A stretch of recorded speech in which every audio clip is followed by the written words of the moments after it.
आज हमारे बीच भारतीय रिजर्व बैंक के गवर्नर श्री शक्तिकांत दास जी और ग्लोबल फिनटेक फेस्टिवल के चेयरमैन श्री कृष्ण गोपाल कृष्णन जी मंच पर उपस्थित है।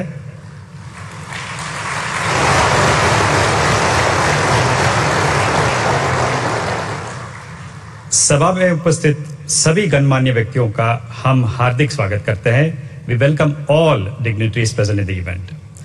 कार्यक्रम शुरू करने से पहले हम कृष्ण गोपाल कृष्णन जी से निवेदन करते हैं कि वे प्रधानमंत्री जी को शॉल ओढ़कर उनका स्वागत और अभिनंदन करें।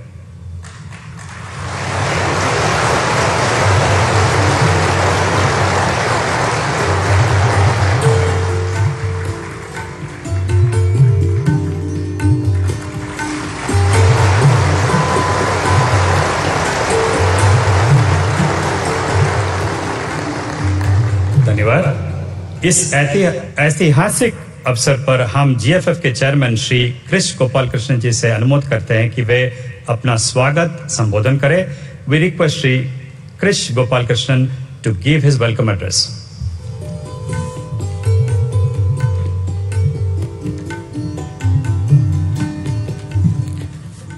Ladies and gentlemen, it's an honor to stand before you today as we welcome the esteemed Prime Minister of India, Shri Narendra Modi ji. His tireless dedication to public service, visionary leadership, and unwavering commitment to the nation have left an indelible mark on our collective consciousness. As we gather here, let us reflect on the transformative journey that India has embarked upon under Prime Minister Modi ji's guidance. From economic reforms to digital empowerment, from Swachh Bharat Abhiyan to Make in India, his initiatives have touched every corner of a vast and diverse country. India today is the fastest growing large economy, is on track to become a $10 trillion economy in the next 10 years.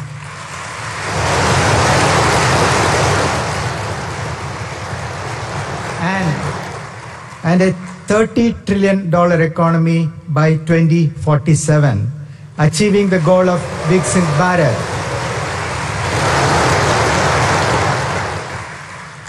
Prime Minister Modi ji's vision extends beyond borders. His diplomatic acumen has strengthened India's position on the global stage. Whether it's fostering strategic partnerships or championing climate action, or bringing peace to conflict regions, he leads with conviction and foresight. Today, we celebrate not just a leader, but a beacon of hope, a man who believes in the power of unity, innovation, and progress. Sir, GFF 2024 is probably the world's largest annual fintech conference.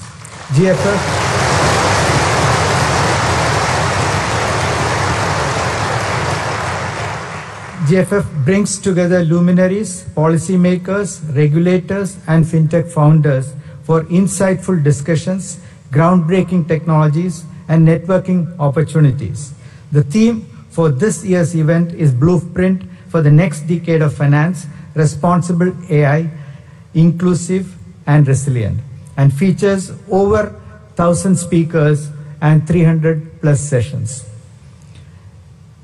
Before I invite Honorable PM to speak, I would like to invite RBI Governor Shri Shaktikant Das ji to address you. RBI has been very key in partnering with GFF.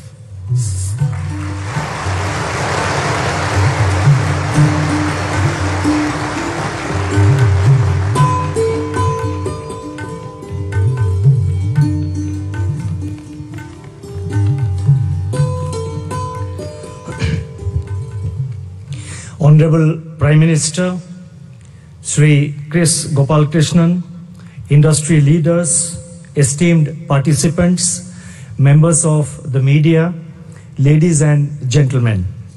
The Global FinTech Fest GFF has emerged as a flagship event showcasing innovations, technological transformation, and the spirit of collaboration in the Indian fintech sector. started in 2020 with 12,000 participants. GFF 2024 has so far seen 80,000 participants. This demonstrates not only the growing stature of this event, but also the growing prominence of India in the technology-driven financial innovation. The presence of the Honorable Prime Minister in GFF 2024 inspires all of us to put in our best efforts to build a fintech ecosystem that is truly future ready. In this endeavor, our priority should be to build an environment where financial services are seamlessly integrated into the lives of our 1.4 billion people. India now stands on the cusp of a transformation where technology will be the engine to meet aspirations of every citizen. From mobile banking to digital payments, AI-driven lending, blockchain innovations, the fintech ecosystem is constantly evolving to meet the diverse needs of our growing economy. Digital technologies have been instrumental in expanding financial inclusion, improving efficiency, and enabling real-time services across the country. Today, India stands as a global leader in digital payments, a feat achieved by combining proactive policymaking with innovation and technological advancements. Collaboration between policymakers, regulators, and innovators is defining element of India's fintech journey. The success stories in our fintech space like Aadhaar, UPI, and the DigiLocker are results of such collaborative efforts. Initiatives like Account Aggregator Framework, Unified Lending Interface, that is ULI, Open Credit Enabled Network, that is OCEN, and several others are expected to redefine credit access, particularly for small businesses and individuals.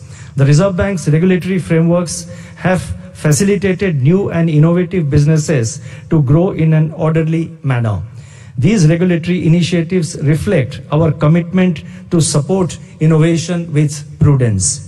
Our collaborative approach is visible in the fact that we have held large number of interactions over the last 1 year with the fintech sector players. For example, the various departments and officials of the Reserve Bank have held about 750 bilateral interactions and held about 50 structured meetings with the fintech players. As we march towards India at 100 in the year 2047, I urge every participant at this GFF and others who could not attend, and hopefully, and I'm sure they will attend the future editions of GFF event. I would urge each one of you to continue dreaming, innovating, and pushing boundaries. Thank you. Namaskar.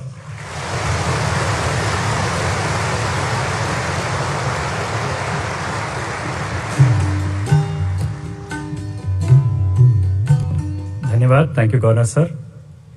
अब हम हमारे सम्माननीय भारत के यशस्वी प्रधानमंत्री digital India के शिल्पकार श्री नरेंद्र मोदी जी से विनम्र अनुरोध करते हैं कि वे ये सभा को संबोधित करें. We request Prime Minister of India honored to address this august gathering.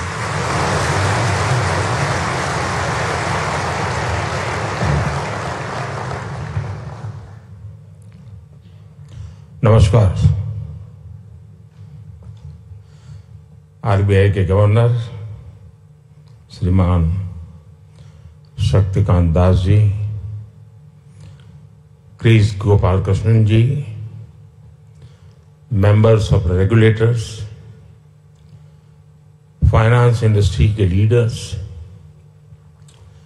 Fintech और स्टार्टअप वर्ल्ड के मेरे साथी, अन्य सभी महानुभाव, देवी और सज्जनों,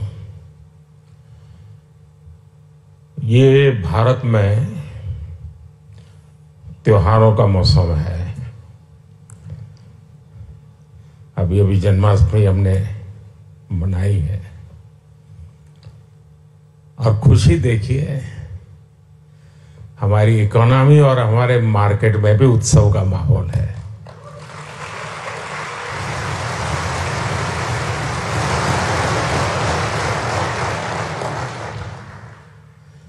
इस फेस्टिव मूड में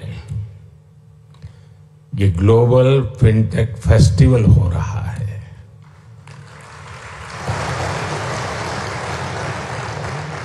और वो भी सपनों की नगरी मुंबई में।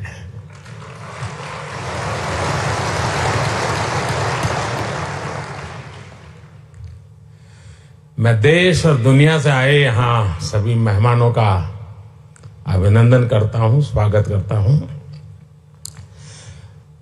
यहां से आने से पहले मैं अलग अलग एग्जीबिशंस देख करके आया हूं, काफी साथियों से गप्पे गोष्ठी करके आया हूं।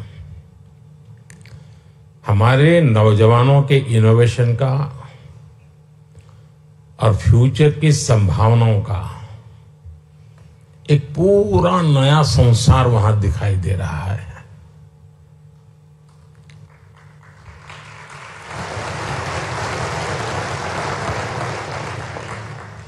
चलिए, आपके काम के लिए मैं शब्द बदलता हूं। एक पूरी नई दुनिया दिखाई दे रही है।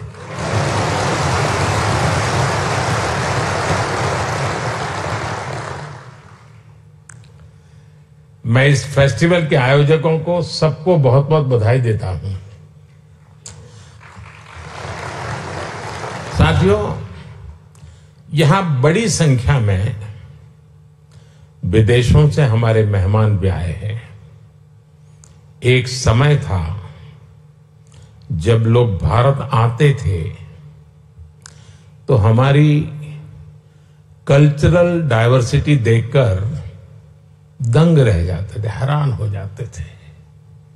अब लोग भारत आते हैं तो हमारी फिनटेक डाइवर्सिटी को देखकर भी हैरान होते हैं।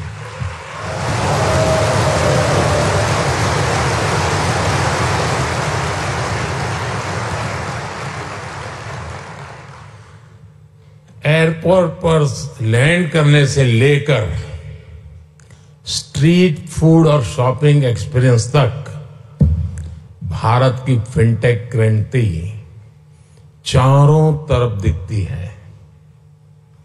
पिछले 10 साल में फिनटेक स्पेस में $31 बिलियन से ज्यादा का निवेश हुआ है।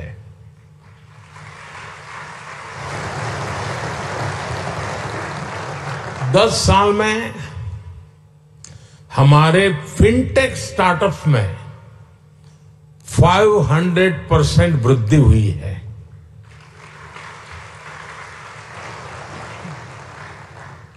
सस्ते मोबाइल फोन, सस्ते डेटा और जीरो बैलेंस जनधन बैंक खातों ने भारत में कमाल कर दिया है।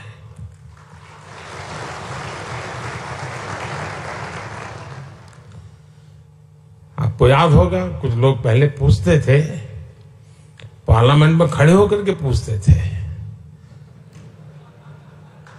और अपने आप को बहुत विद्वान मानने वाले लोग पूछते थे।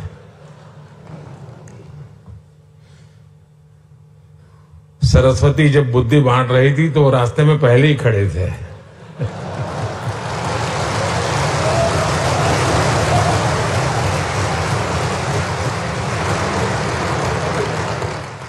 और क्या कहते थे? वो पूछते थे कि भारत में बैंक इतनी ब्रांचेज नहीं है, गांव-गांव बैंक अवेलेबल नहीं है, इंटरनेट नहीं है, यहां तक पूछ लेते थे बिजली भी तो नहीं है, रिचार्जिंग कहां होगा, फिनटेक क्रांति कैसे होगी, ये पूछा जाता था। और मुझ जैसे एक चाय वाले को पूछा जाता था।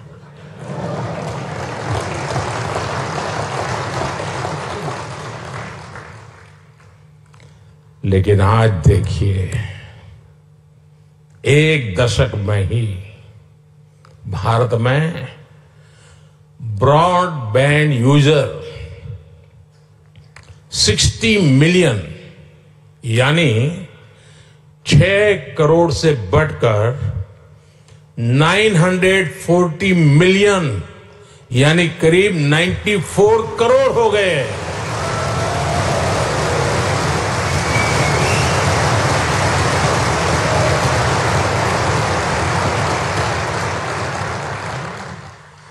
आज 18 वर्ष से ऊपर का शायद ही कोई भारतीय हो जिसके पास उसकी डिजिटल आइडेंटिटी आधार कार्ड नहीं है। आज 530 मिलियन यानी 53 करोड़ से अधिक लोगों के पास जनधन बैंक खाते हो गए हैं।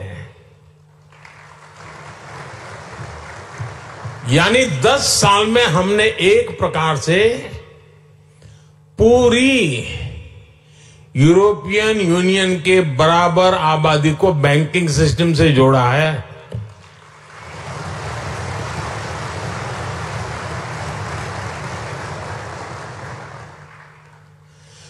साथियों, जनधन, आधार, मोबाइल की त्रिनीति ने एक और ट्रांसफॉर्मेशन को गति दी है।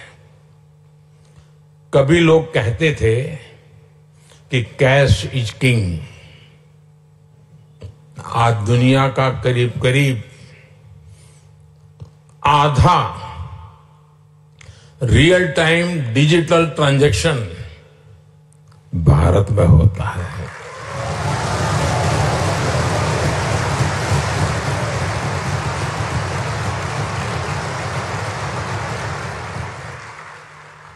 पूरी दुनिया में भारत का यूपीआई फिनटेक का बहुत बड़ा उदाहरण बन गया है। आज गांव हो या शहर, सर्दी हो या गर्मी, बारिश हो या बर्फ गिर रही हो, भारत में बैंकिंग सर्विस 24 घंटे 7 दिन 12 महीने चलती रहती है। कोरोना के इतने बड़े संकट के दौरान भी भारत दुनिया के उन देशों में था जहां हमारी बैंकिंग सर्विस बिना किसी दिक्कत के चलती रही।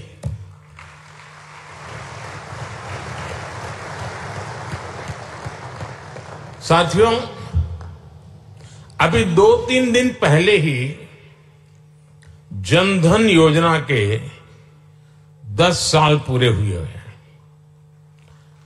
जनधन योजना विमेन एम्पावरमेंट का बहुत बड़ा माध्यम बनी है।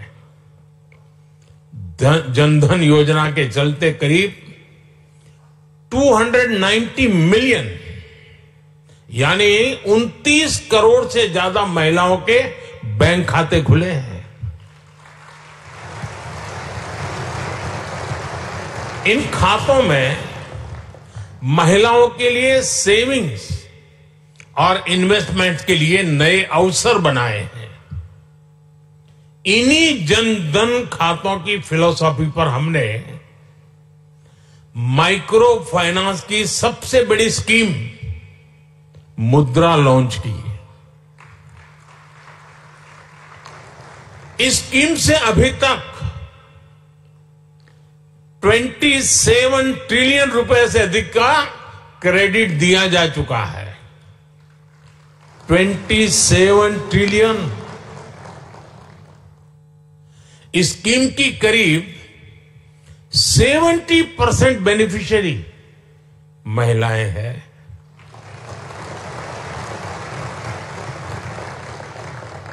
जनधन खातों ने महिलाओं के सेल्फ हेल्प ग्रुप्स को भी बैंकिंग से जोड़ा। इसका फायदा आज देश की 10 करोड़ रूरल विमेन को मिल रहा है। यानी जनधन प्रोग्राम ने महिलाओं के फाइनेंशियल एम्पावरमेंट की एक मजबूत नींव रखी है। साथियों, पूरी दुनिया के लिए पैरेलल इकोनॉमी एक बड़ी चिंता का विषय रही है। फिनटेक ने पैरेलल इकोनॉमी पर भी चोट की है और बधाई के पात्र आप लोग हैं।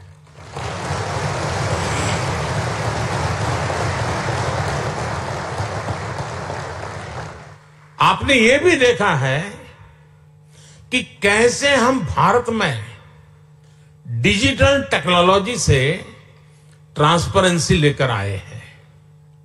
आज सरकार की सैकड़ों स्कीम्स के तहत डायरेक्ट बेनिफिट ट्रांसफर किया जाता है।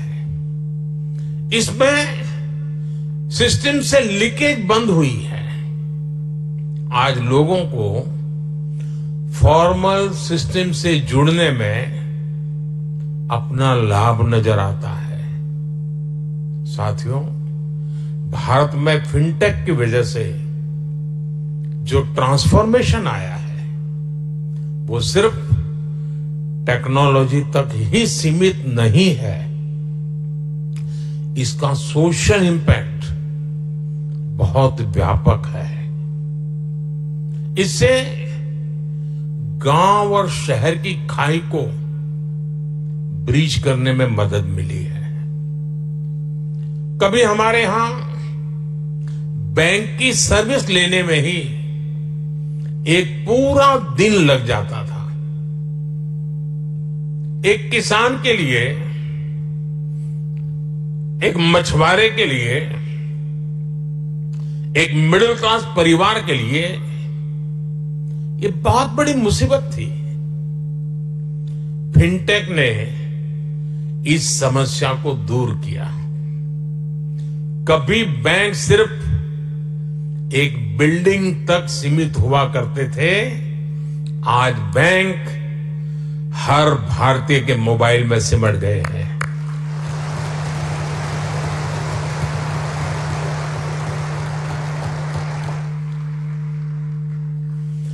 साथियों, फिनटेक ने फाइनेंशियल सर्विस को डेमोक्रेटिक बनाने में भी बड़ी भूमिका निभाई है। Loan, credit card, investment, insurance जैसे प्रोडक्ट सबके लिए आसानी से सुलभ हो रहे हैं। फिनटेक ने एक्सेस टू क्रेडिट को भी आसान और इंक्लूसिव बना दिया है। मैं एक उदाहरण देता हूं। आप जानते हैं, भारत में स्ट्रीट वेंडर्स की एक पुरानी परंपरा है, लेकिन वो फॉर्मल बैंकिंग से बाहर थे। फिनटेक ने इस स्थिति को भी बदल दिया। आज वो पीएम स्वनिधि योजना से कोलेटरल फ्री लोन ले पा रहे हैं। डिजिटल ट्रांजैक्शन रिकॉर्ड के आधार पर उनको बिजनेस बढ़ाने के लिए और लोन मिलता रहता है। कभी शेयर और म्यूचुअल फंड जैसे प्रोडक्ट में इन्वेस्टमेंट बड़े शहरों में ही संभव था। आज गांव और कस्बों में भी इन्वेस्टमेंट के इस एवेन्यू को बड़ी संख्या में एक्सप्लोर किया जा रहा है। आज कुछ ही मिनटों में घर बैठे ही डीमैट अकाउंट खुल रहे हैं, इन्वेस्टमेंट रिपोर्ट्स ऑनलाइन मिल रही है। आज बड़ी संख्या में भारतीय रिमोट हेल्थ केयर सर्विस ले रहे हैं, डिजिटली ऑनलाइन पढ़ाई कर रहे हैं, स्किल सीख रहे हैं। ये भी फिनटेक के बिना संभव नहीं था।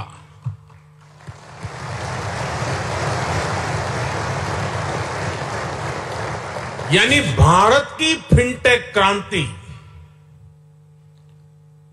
Dignity of life, quality of life, उसको बेहतर बनाने में भी बड़ा रोल निभा रही है। साथियों, भारत की फिनटेक क्रांति की उपलब्धि सिर्फ इनोवेशंस के लिए ही नहीं, बल्कि एडॉप्शन लेकर के भी है। भारत की जनता ने जिस स्पीड और स्केल पर फिनटेक को एडॉप्ट किया है, उसका उदाहरण कहीं और नहीं मिल सकता। इसका एक बड़ा क्रेडिट हमारे डिजिटल पब्लिक इंफ्रास्ट्रक्चर डीपीआई को भी जाता है और हमारे फिनटेक्स को भी जाता है। देश में इस टेक्नोलॉजी को लेकर ट्रस्ट पैदा करने के लिए अद्भुत इनोवेशन किए गए हैं। क्यूआर कोड के साथ साथ साउंड बॉक्स का उपयोग ऐसा ही इनोवेशन है।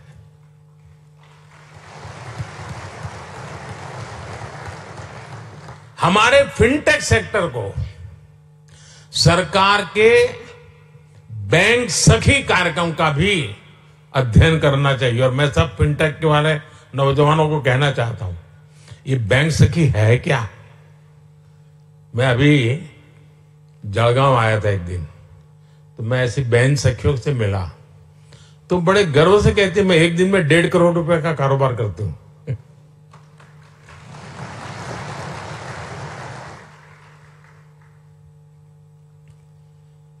क्या कॉन्फिडेंस! और एक गांव की महिला थी वो। हमारी बेटियों ने गांव गांव में बैंकिंग को, डिजिटल अवेयरनेस को जिस प्रकार फैलाया है, उससे फिनटेक को एक नया बाजार मिला है। साथियों, 21वीं सदी की दुनिया बहुत तेजी से बदल रही है। करेंसी से क्यूआर कोड तक की यात्रा में सदियां लग गई, लेकिन अब हर रोज हम नए इनोवेशन देख रहे हैं। डिजिटल ओनली बैंक्स और नियो बैंकिंग जैसे कंसेप्ट हमारे सामने हैं। डिजिटल ट्विंस जैसी टेक्नोलॉजी डेटा आधारित बैंकिंग को नेक्स्ट लेवल पर ले जा रही है। इससे रिस्क मैनेजमेंट, फ्रॉड डिटेक्शन और कस्टमर एक्सपीरियंस सब कुछ बदलने वाले हैं।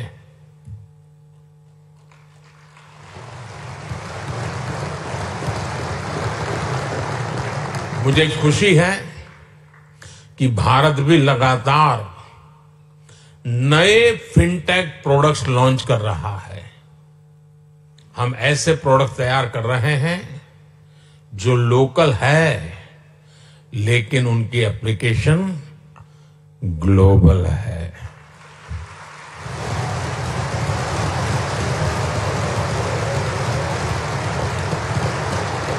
आज ओएनडीसी यानी open network for digital commerce online shopping को इंक्लूसिव बना रहा है। ये छोटे बिजनेस, छोटे एंटरप्राइजेस को बड़े अवसरों से जोड़ रहा है। अकाउंट एग्रीगेटर्स लोगों और कंपनियों का कामकाज आसान करने के लिए डेटा को यूज कर रहे हैं। ट्रेड प्लेटफॉर्म की मदद से छोटी संस्थाओं की लिक्विडिटी और कैश फ्लो बेहतर हो रहे हैं। ई रूपी एक ऐसा डिजिटल वाउचर बना है जिसे कई रूपों में इस्तेमाल किया जा रहा है। भारत के ये प्रोडक्ट्स विश्व के दूसरे देशों के लिए भी उतने ही उपयोगी हैं। और इसी सोच के साथ हमने G20 प्रेसिडेंसी के दौरान global digital public infrastructure repository बनाने का प्रस्ताव रखा था, जिसे G20 मेंबर्स ने खुले दिल से स्वीकार किया था। मैं AI के दुरुपयोग से जुड़ी आपकी चिंताओं को भी समझता हूं, इसलिए भारत ने AI के एथिकल यूज के लिए ग्लोबल फ्रेमवर्क बनाने का भी आह्वान किया है। साथियों, फिनटेक सेक्टर की मदद के लिए सरकार पॉलिसी लेवल पर हर जरूरी बदलाव कर रही है। हाल में हमने एंजल टैक्स को हटाया है।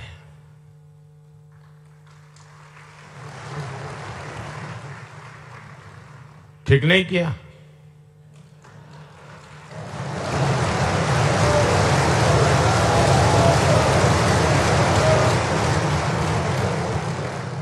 नहीं, ठीक किया है ना? हमने देश में रिसर्च और इनोवेशन को बढ़ावा देने के लिए 1 लाख करोड़ रुपए का फंड बनाने की घोषणा की है।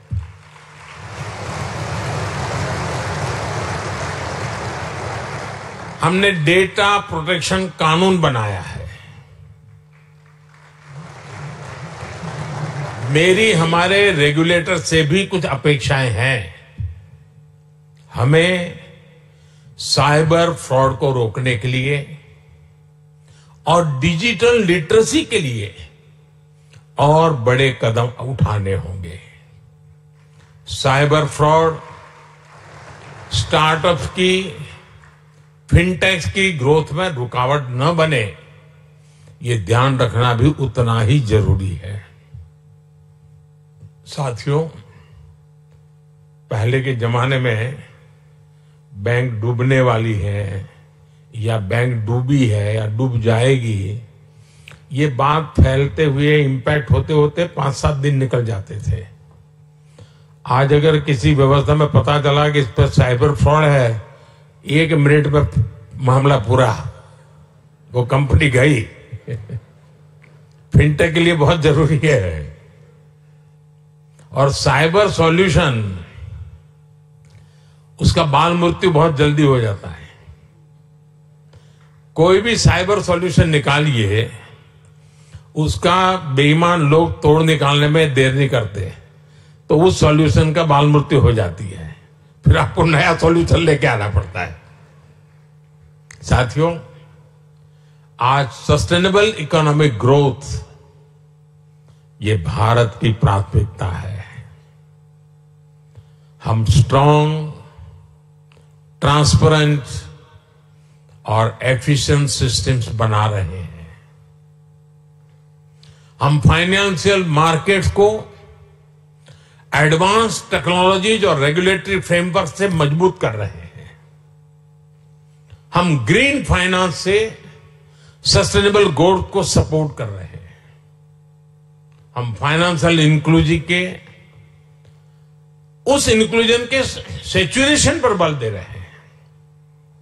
मुझे विश्वास है, भारत का फिनटेक इकोसिस्टम भारत के लोगों को क्वालिटी लाइफस्टाइल देने के मिशन में बहुत बड़ी भूमिका निभाएगा।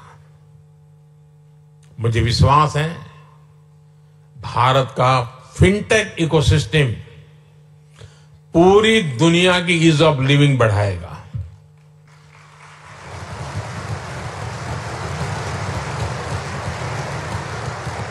और मुझे मेरे देश के युवाओं के टैलेंट पे इतना भरोसा है, और मैं कहता हूं, बड़े विश्वास से कहता हूं, our best is yet to कम।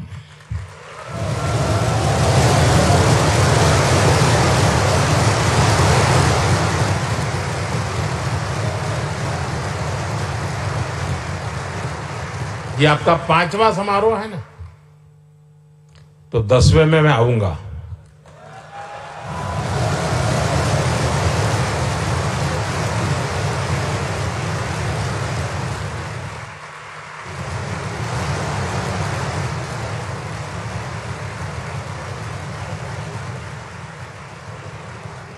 और तब आपने भी कल्पना नहीं की होगी, वहां पर आप भी पहुंचे होंगे दोस्तों।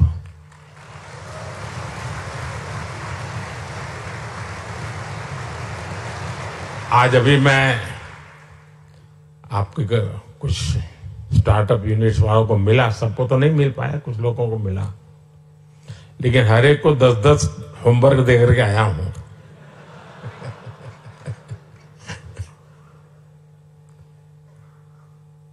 क्योंकि मैं समझ सकता हूं कि ये बहुत बड़ा बदलाव लाने वाला क्षेत्र है साथियों। एक बहुत बड़ा रिवॉल्यूशन हो रहा है और उसकी मजबूत नींव यहां हम देख रहे हैं।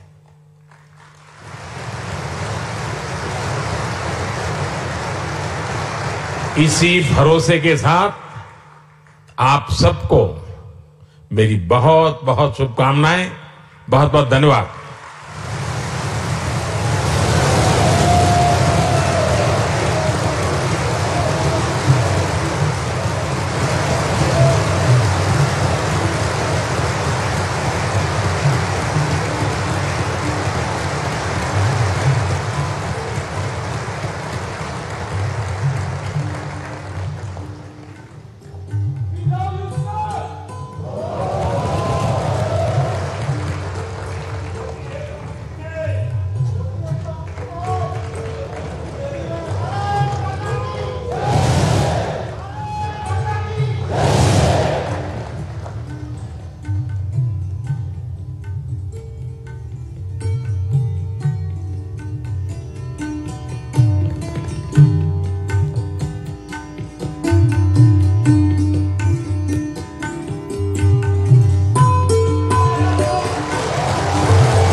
कृष्ण गोपाल जी के कहने पर हमने फोटो निकाली, लेकिन आपको निकाल लगेगा इसका क्या मतलब है। मैं फायदा बताता हूं। मैं एआई की दुनिया से जुड़ा हुआ इंसान हूं। तो आप अगर नमो ऐप पर जाएंगे तो नमो ऐप पर फोटो डिवीजन में जाएंगे, वहां अपनी सेल्फी रखेंगे और आज कहीं पर भी आप मेरे साथ नजर आते हैं तो आपको अपनी फोटो मिल जाएगी। Thank you.